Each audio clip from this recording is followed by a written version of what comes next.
Coming up, the occupation of a section of Seattle, the declaring of it to be an autonomous zone and independent country within the state of Washington, began more than a day before, and the governor of the state of Washington says he was unaware of it? Really? Is it possible he could be that clueless? Or was he just flat out lying and no members of the media had the fortitude to call him on it?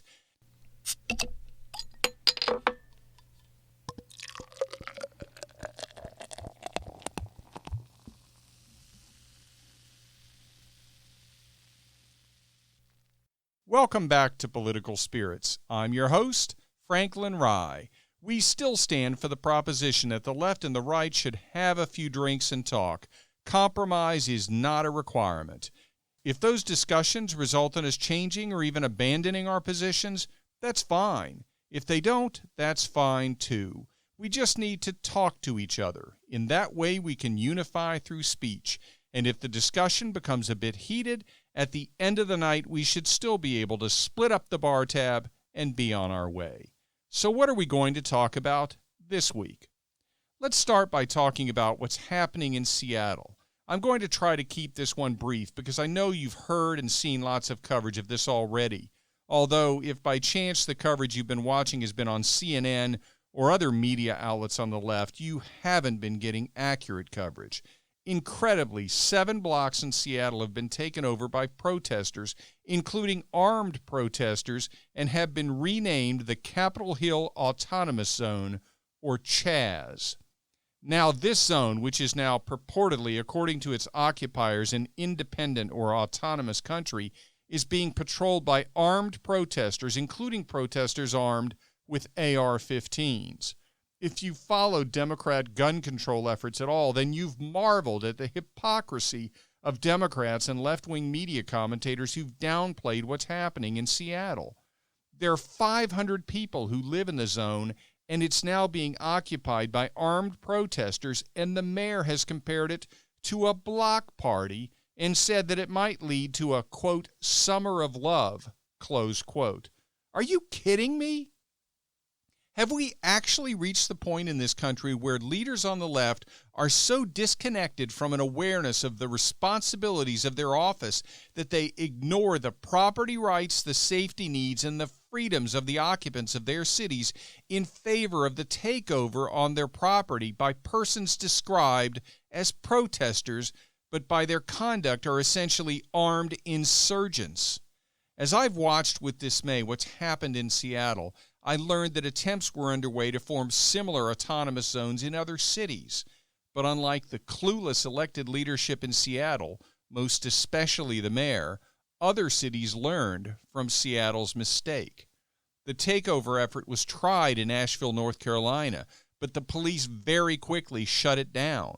It was threatened in Nashville, Tennessee, but the governor issued a stern warning that it wouldn't be tolerated, and incredibly, even in the epicenter of Antifa extremism, that swirling cauldron of left-wing lunacy, Portland, Oregon, the police didn't tolerate it. They pushed back against the protesters trying to occupy part of the city, forcing them off the streets and onto the sidewalks, and the protesters ended up abandoning their efforts to try to cordon off part of the city as an occupied zone. Finally, I saw some evidence that the country has not gone completely insane. Before I got the news that Portland and Asheville had pushed back, but I had read the news about the governor in Tennessee warning the potential occupiers, I was on a conference call with some of my friends from Tennessee.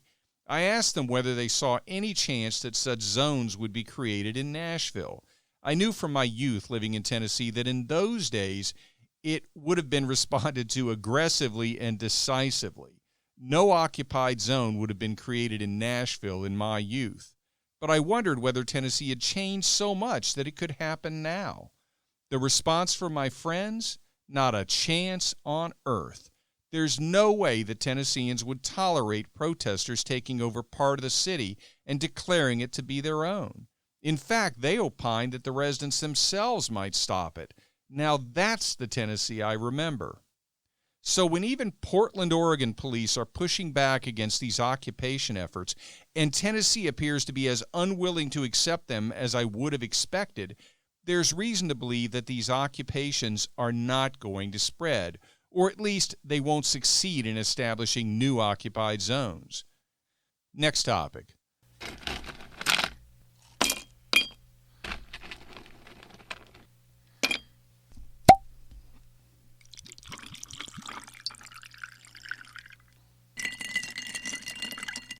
Witless Governor Whitmer of Michigan and incompetent Governor Inslee of Washington.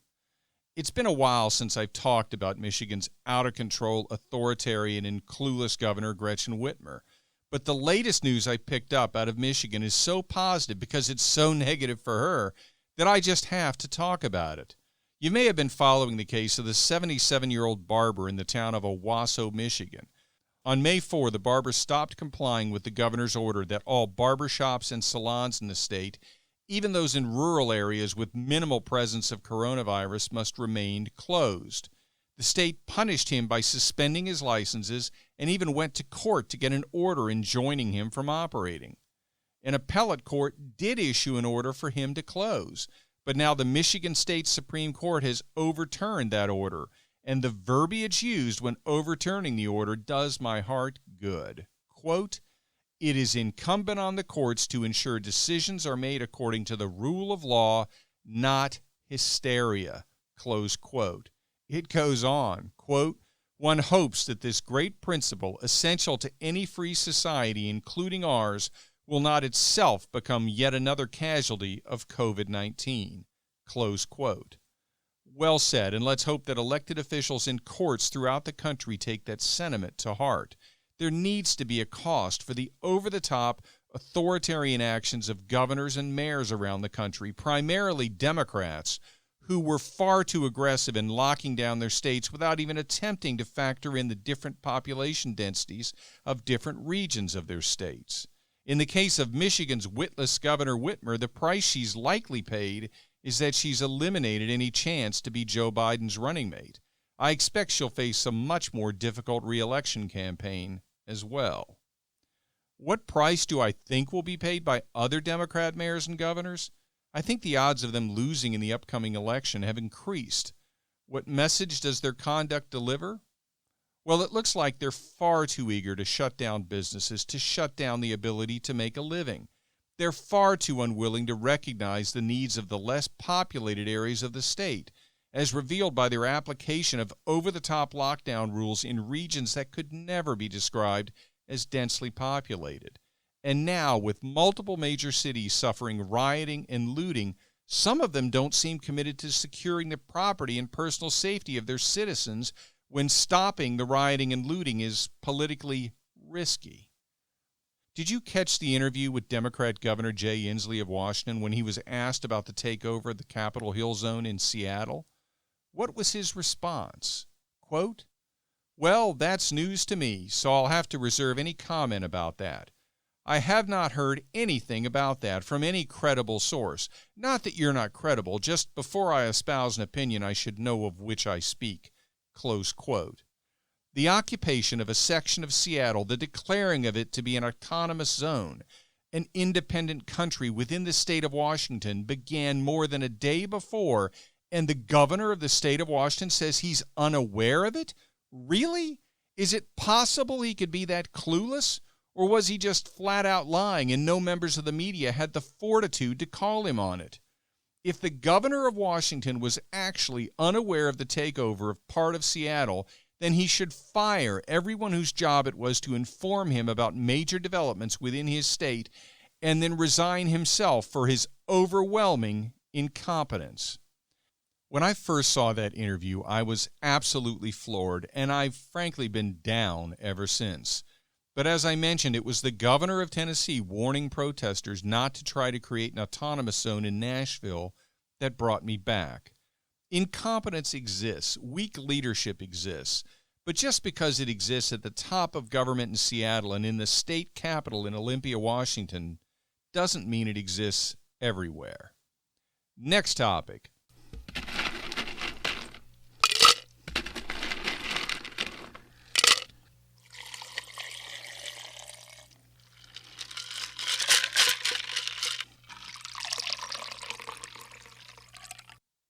Evidence, not assumption.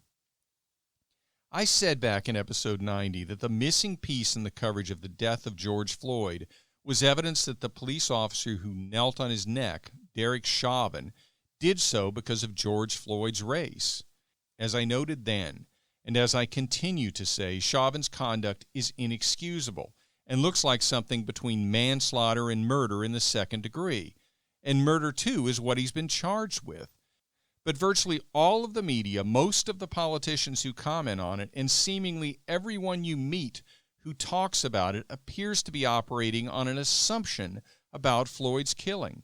They're assuming that Floyd was killed because of his race. That doesn't make any difference in terms of Chauvin being guilty or being convicted. The bottom line is he knelt on a man's neck for nearly 9 minutes while he complained that he couldn't breathe. But whether he was motivated by Floyd's race is incredibly relevant to the conversation so many of us are having. It's bad enough to simply assume something as critical as that, but to never even ask the question is even worse. The people who call themselves journalists but who refuse to even inquire about whether there's any evidence that Chauvin was motivated by racism aren't actually journalists, notwithstanding their claims to the contrary. There's something else that's missing from the coverage. Much of the media seems to be operating on the assumption that unarmed African Americans are more likely to be killed by police than unarmed whites. Only if you watch Fox News or go to any one of a number of conservative online sites, such as Breitbart, for example, are you likely to realize that issue has been studied. And more than one study has found that unarmed African Americans are not more likely than whites to be killed by police officers. To determine the likelihood, you have to look at the number of encounters between police officers and African Americans and between police officers and whites. That moves you away from simply comparing based on the percentage of the population each represents. The most well-known of those studies was conducted by Roland Fryer, an African American professor at Harvard, and he found no evidence of racial discrimination in shootings by police. But the death of George Floyd was so graphic and heart-rending, it seems to be overwhelming any desire to actually look at the evidence, to look at whether the assumption is correct that unarmed African Americans are more likely to be shot when they encounter the police than unarmed whites when they encounter the police. So even though the graphic death of George Floyd is just one instance, anecdotal evidence, it is an emotionally powerful instance. That raises the question of whether something similar has happened to a white detainee in police custody. Well, it turns out it has. And I didn't know anything about it. And I'm confident the vast majority of Americans didn't know anything about it. And the reason the vast majority of Americans don't know anything about it is because it wasn't covered by the media, at least not to any significant degree. And the reason it wasn't covered by the media? We all know why. Because it didn't fit the narrative. So what incident am I talking about? I'm talking about the death of Tony Tempah, a white man who died in 2016 when Dallas police officers pinned him to the ground and handcuffed him, and one officer had his knee in Tempah's back near his neck for more than 13 minutes. We've all asked ourselves, how could Derek Chauvin think he needed to keep his knee on George Floyd's neck for nearly 9 minutes when George Floyd was handcuffed and laying on the ground? Well, in one respect, the treatment of Tony Tempah was even more inexplicable than the treatment of George Floyd. Not only were Tony Tempah's hands handcuffed, but his legs were as well. With George Floyd, the officers ignored his cries for help and that he couldn't breathe. Tony Tempah also cried for his life, saying, quote, "You're going to kill me," close quote, multiple times.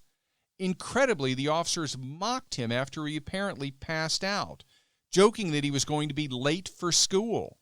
They waited more than 4 minutes after he became unresponsive before they began CPR. So how did the encounter with Tony Tempah begin? He called 911 and told the dispatcher that he was a schizophrenic who suffered from depression and that he was off his medication and that he was scared and needed help. The police report indicated that he was combative and aggressive. The police body cam does show him writhing around, But as reported on DallasNews.com on July 30, 2019, in an article by Carrie Aspinwall and Dave Butcher, quote, on a custodial death report submitted to the state in 2016, the department answered no to questions about whether Tempah resisted arrest, threatened, or fought officers, close quote. The reference to department is the police department. The cause of death was determined to be homicide, sudden cardiac death resulting from, quote, the toxic effects of cocaine and the stress associated with physical restraint, close quote. A grand jury indicted the 3 officers involved. Then the Dallas County District Attorney, John Cruzat, dismissed the charges. The officers were originally placed on leave, but returned to active duty after the criminal case was dropped. Think about those circumstances. Think about them. An individual calls 911 for help, saying that he's in fear and in distress. The police arrive and restrain him because he's acting erratically.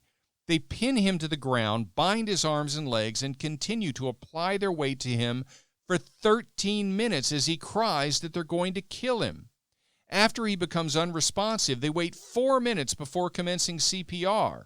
And before they do that, they mock him and make jokes about him. After a grand jury indicts the police officers involved, the district attorney refuses to prosecute them. After he drops the charges, the police officers are returned to active duty. Why don't we know about this? Why wasn't this all over the news? Because it didn't fit the narrative. In this case, the unarmed person who died in custody was a white man, so it didn't fit the media narrative that police are biased against African Americans. Because the detainee who died was not a minority, publicizing the death didn't serve a political purpose. It didn't serve the desires of the Democrat Party to maximize racial conflict and thereby maximize black voter turnout. One of the things that is perhaps the most frustrating to me about what we're going through right now is that the issues of the extent to which police brutality is occurring and how it can be prevented are incredibly serious ones, but they're not being dealt with in a serious, logical way. The reason they aren't is because we're reviewing them based on an unproven assumption that the instances of police brutality are occurring because of the color of the detainee's skin. When we approach the issue with that assumption, we're potentially ignoring at least half of the instances that might be occurring. There are serious arguments to be made that police are too aggressive. There are also serious arguments to be made that the perception of their aggressiveness is exaggerated. That when you look at the volume of police interactions in America, the instances of death of unarmed detainees is relatively low. That's arguable. And that the numbers have dropped. That's not arguable. They have dropped significantly. For example, compare the 10 unarmed black suspects killed by police last year with the 38 killed in 2013. The numbers for both white and black deaths have been dropping since 2013. So I say this to every member of the media, every politician, and every member of the public who says that they're concerned about police brutality. If you're serious about your concerns about police misconduct, if you believe that police are abusing their authority, then you need to drop the narrative that it's based on race unless you can provide actual statistical evidence showing that the police misconduct is based on race. And by saying that, I'm not discounting that we need to look into the extent of police misconduct. I'm saying that when we characterize it as based on race without backup, we are reducing the potential size of the problem. My instinct is that there does need to be a reevaluation of police restraint techniques. The practice of putting your entire body weight on top of the detainee when they're laying face down really looks like a serious problem. The practice of putting your entire body weight on one knee on the back of a handcuffed detainee's neck looks like something that should be flat out prohibited. Will there be a serious look at this issue? I don't know. Step 1 will be to stop operating on assumptions and start operating on evidence. But there's one thing that you can assume. You can assume, as always, that I'll be back next week with another episode of Political Spirits. Be sure to tell your friends about Political Spirits and like the podcast on Facebook at Political Spirits. And follow me and the podcast on Twitter at Franklin Rye. And remember, all episodes are now on YouTube as well, and the YouTube channel is named Political Spirits Network. If you're watching on YouTube, be sure to like and subscribe and hit the notification bell, and select all after you hit the bell. This is Franklin Rye. Thank you for listening.